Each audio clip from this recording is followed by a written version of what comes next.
As East Tennessee braces for Arctic temperatures, experts say now is the time to make sure your home is ready for these sub-zero temperatures moving in. Welcome into News Channel 11 at 5. I'm Sarah Diamond. Josh Smith has the evening off. Ansley Daniel has some tips on how you can prepare your home for these freezing temperatures. Ansley?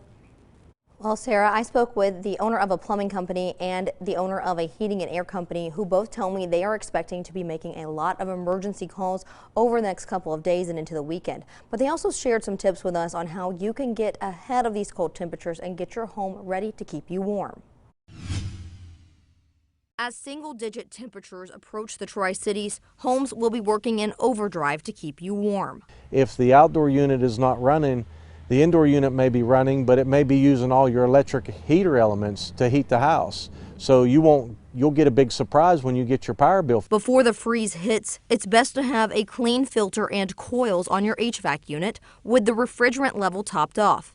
It's also good to make sure that any preventative maintenance is done before this weather hits. Run it a little higher during the day so that it can go ahead and, while the sun's out helping warm things up, it can get ahead of the temperature a little bit. Changing your thermostat incrementally is another way to use less energy. Set it up at 1 degree, not 2 or 3 degrees, because that's going to go ahead and cause your auxiliary heat to kick on, which is then going to spin your meter faster, which uses a lot more electricity. The freezing temperatures could cause your pipes to freeze, then burst, creating a lot of damage and costing a lot. You could leave the water running in the furthest fixture away from the water main.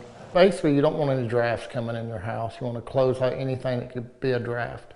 Cross space vents, close them off. Ahead of the temperature dip, turn off your outside spigots and drain the water. And if you can, insulate your pipes. It's good to know where your main water shutoff is in the case of an emergency. You know, that way if you have a bursted pipe, you'll know where to go to turn it off. Again, both Salts and Ritzco say that preventative maintenance ahead of this cold weather is key to making sure that you don't have to have an emergency over the next few days. But if you do think you need to have your home looked at ahead of time, you should do it sooner rather than later. Ansley, thanks. And Atmos Energy is reminding their customers to stay alert to the changing weather conditions. Some tips they recommend to conserve energy is never use an oven or a gas stovetop to heat your home. They also recommend protecting natural gas meters by removing any snow and ice from around it with a broom or a brush. They also say you can weatherize your home by sealing gaps and cracks in windows, doors, exterior walls with caulk or weather stripping.